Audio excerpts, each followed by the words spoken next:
Good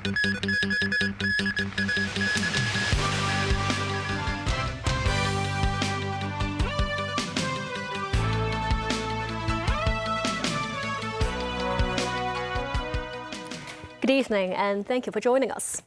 The results of this year's Diploma of Secondary Education examination are out. Nearly 16,000 day school candidates have met the general admission requirements for local undergraduate programs. As students returned to their schools to collect their DSE results, some couldn't contain their elation, while others were met with disappointment, including some whose results missed the mark. This student says as long as you've given it your all, there are no regrets. This year, more than 15,000 day school candidates attained the benchmark of level 332A33 or above, meeting the general admission requirements for local undergraduate programs. The proportion marks a drop of 1.7 percentage points year-on-year. Secretary of Education Christine Choi visited Polancoke No. 1 W.H. Chern College in Chiwenshan to cheer the students on.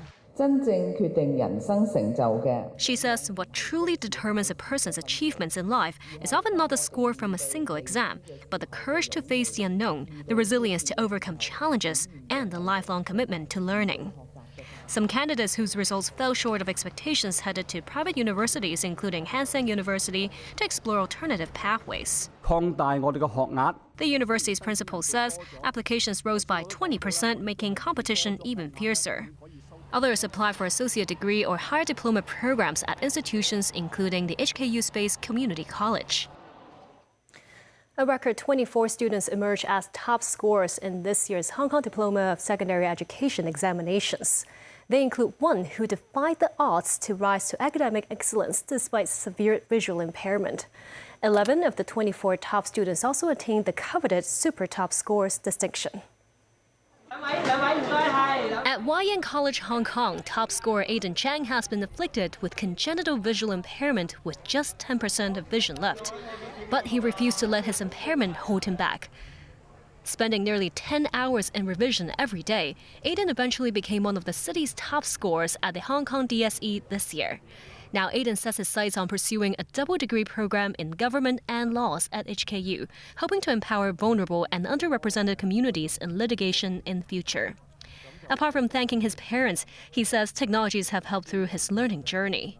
There are a lot of moments where I utilize these sort of technologies, for instance, say, to evaluate some of my ideas for writing or speaking assessments, to really reduce the time spent on, say, repetitive or redundant tasks in our revision. Maybe we have physical constraints, but that does not mean we cannot fulfill something that normal people could or even could not, and to really strive for what they actually hope for in their dreams. Among the common refrains from this year's top scores is the importance of balancing hard work with rest. For instance, YN College Hong Kong's Aiden Chang told us he turns to chess or table tennis to clear his minds. Having the most number of top scores at the Hong Kong DSE this year was St. Paul's Coeducational College. 5 students achieved a top grade of Level 5 Double Star in 6 subjects, while 3 of them earned an extra Level 5 Double Star in Mathematics Extended Module, making the trio super top scores at the public exam. All of them hope to study medicine at a local university, some motivated by the personal experience of witnessing loved ones battle cancer. I just kept asking myself, how much am I going to sacrifice for this? How much am I willing to sacrifice my time, sacrifice my sleep, my playtime, just to, achieve something that I always wanted? I was really overworking myself, but eventually I found out that I actually need sleep to improve my performance in exams. This passion for these subjects, as well as my satisfaction that I gained from volunteering, I think that all of these combined together would make medicine a really great career path forward for me. A top scorer wishes to become a psychiatrist. Then I told myself, if one day I have a lot of friends and I have the power, I would try to make myself the lighthouse for people who might feel lonely or lost. Another student, Yi Lam, used to grapple with a congenital heart condition, which inspired his path forward. Going into hospital and out of hospital multiple times and eventually undergoing a successful surgery to cure it, I think that's what inspired me the most. 3 schools celebrated their first ever top scores in DSE. They include 2 schools in Shatin Chongqing Secondary School and Wangcanfei Secondary and Primary School, whose top scorer earlier skipped a grade from Primary 5 straight to Secondary 1. And Poland Cook-Loss Foundation College in Chengquano, which groomed a super top scorer. St. Mary's Canossian College produced a top scorer, Audrey Yip. Poland Kook-Tanyuk Tian College in Tumun saw a top scorer for 2 straight years. The Huanggang Port Hong Kong Port Area Bill has completed its first reading in the Legislative Council. Secretary for Security Chris Tang said the Huanggang Port will adopt a cooperative inspection one-time clearance model, reducing clearance time from approximately 30 minutes to about 5 minutes. The number of border crossings will also increase from the current 80 plus to over 200, increasing the daily passenger flow capacity from 40,000 to 200,000. Regarding the construction progress, Tang said renovation work is still underway, and the installation and testing of clearance equipment are still required.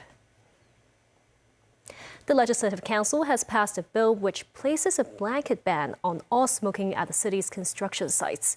The measure will come into effect on Friday. Offenders will be subject to a $3,000 fine. The latest amendment to the construction site safety regulations also indicated that contractors must take all reasonable steps to ensure no one is smoking on site. Offenders may be subject to a maximum fine of $400,000. The measure pertains to all buildings undergoing construction works, while those with occupants will be exempted.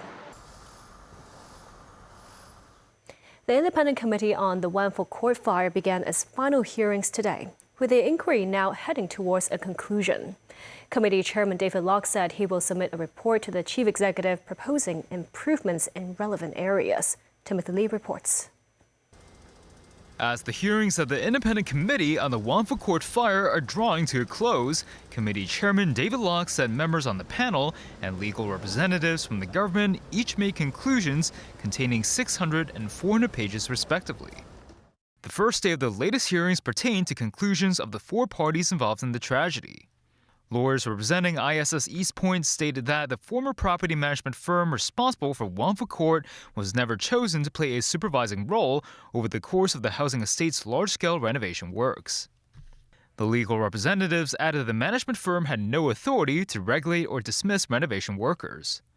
On issues related to workers smoking on site, the team stressed complaints should be referred to the government, adding that at least 9 relevant complaints were never confirmed by the Labor Department, while the Housing Bureau never mentioned fire risks after following up on a complaint.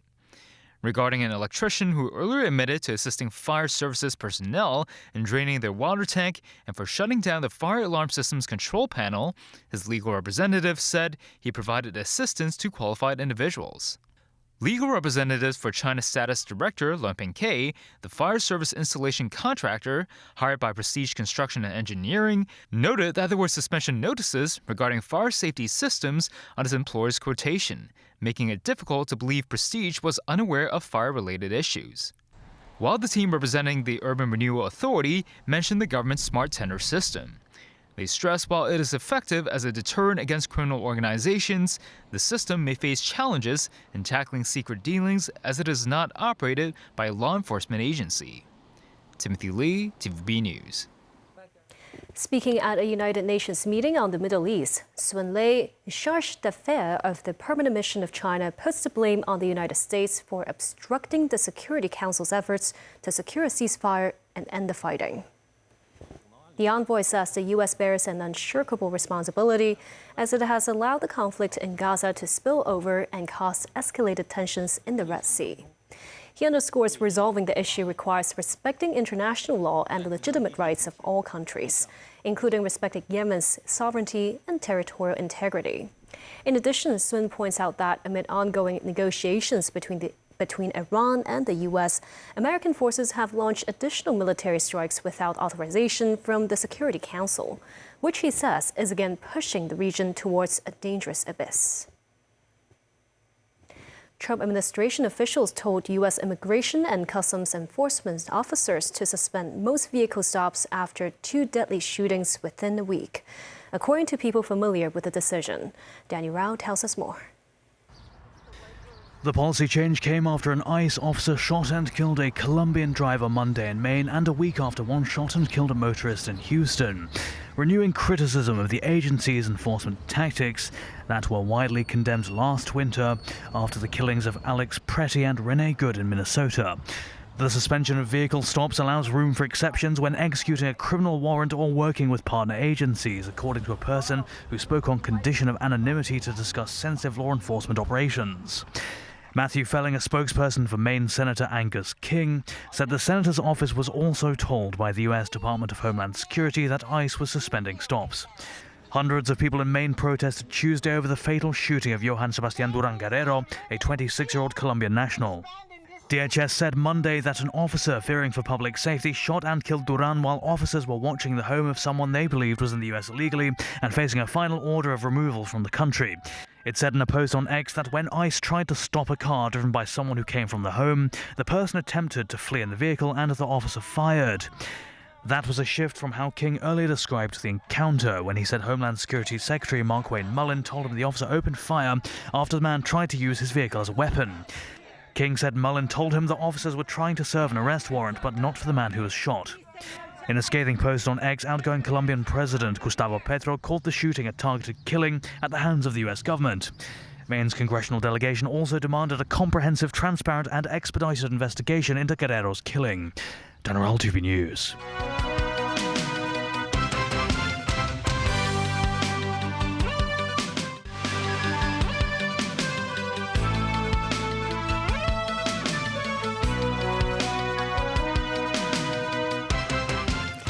Welcome back. New York is blocking new large data centers that fuel artificial intelligence for up to a year to protect the environment and energy grid. We're in the midst of one of the most significant economic upheavals in generations, perhaps ever. Artificial intelligence is changing the way we work, the way we learn, the way we communicate, the way we do business. And it has sparked a heated debate over the rapid construction of massive, energy-guzzling infrastructure that is needed to power the industry. These data centers require millions of gallons of water, straining the local supplies. And when powered by fossil fuels, they drive up our carbon footprint. The bottom line is progress shouldn't arrive with a higher utility bill, depleted water supply, or noise pollution. So we have no choice but to address these challenges created by these massive facilities. The police's National Security Department arrested at least 2 men and 3 women after raiding 2 bookstores in Mongkok this afternoon. Independent bookstore Have a Nice Stay, also known as Lao Ha, was raided at around 2 p.m. Over 4 hours, police seized multiple boxes of evidence, with a woman being taken away. Sources say Customs earlier seized a batch of books published with seditious intent being delivered from overseas to Hong Kong. Customs and police later launched joint operations to raid Have a Nice Day and Greenfield bookstores in Mongkok. Have a Nice Day bookstore was founded by multiple former journalists in 2022. It announced on its social media page that it will shutter on August 30th, citing operational difficulties and considerations over ambiguity in authorities' enforcement of seditious publications. After testing various models of ready-made reading glasses, the Consumer Council has found that most models lack necessary labeling. The council also compared a number of pet insurance plans, finding that they now include more premiums similar to human health insurance. Hiba Khan has more.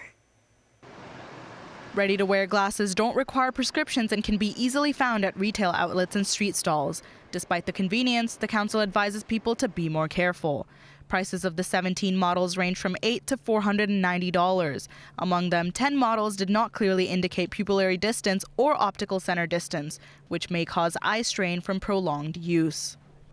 Any discrepancy between the PD, the wearer's PD against the OCD of the lenses, it will actually affect.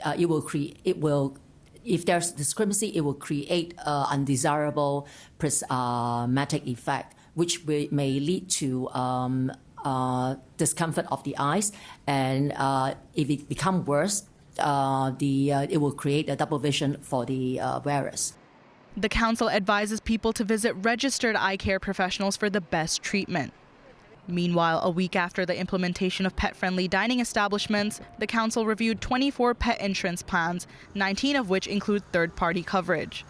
Third-party liability covers injuries, fatalities, or property damage caused by a pet to others.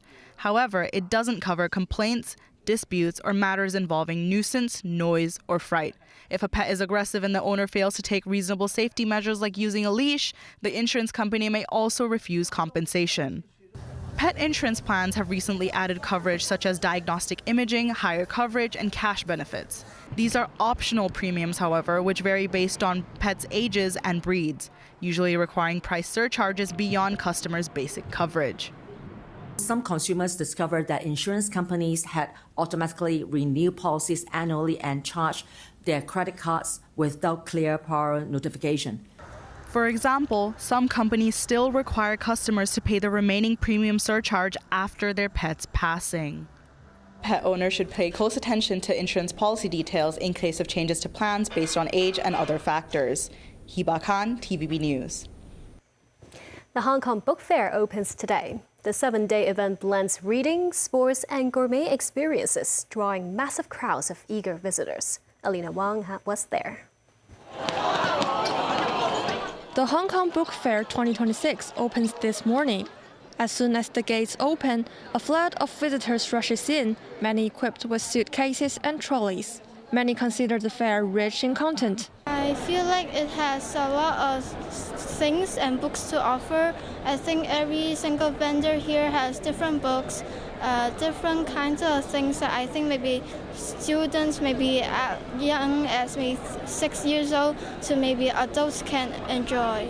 I feel very excited in this book fair. There's so many books that I can read, and every book is very interesting. But some visitors find discounts not attractive enough. For this year, I just have finished look around the whole hall here. I can only find 2 books.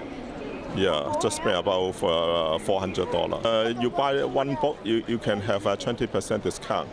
Compared with the bookstore outside, if they have discount, mainly 15% discount only. Yeah, so I think a bit attractive, but not much. For publishers and booksellers, the annual fair is a vital opportunity to showcase their brands. So I hope to see a lot of new things that I didn't see in the stores here. And we also have a booth of Israel, and I hope people will come and see the books of Israel. We have books on culture, on food, on art. Several publishers set up extra booths featuring cultural products, hoping to attract international visitors and local youngsters to explore more about Hong Kong. The book fair runs alongside the Sports and Leisure Expo and the World of Snacks, hosting more than 770 exhibitors to offer rich experiences. Adult admission is set at $30, alongside various discounts available. With one ticket, visitors can enjoy 3 major exhibitions on the same day. Alina Wang, TVB News. The observatory issued the amber rainstorm warning signal at 10 a.m., which remained in effect for 5.5 hours. Heavy thunderstorms battered much of the Guangdong coastline and the North and South China Sea owing to the effects of a southwest airflow. Areas such as the Western New Territories, Islands District, and the Central and Western District recorded relatively heavier rainfall of around 30 millimeters. Weather authorities note that weather conditions will remain unstable in the next 2 days. And that's the news. Thank you for watching.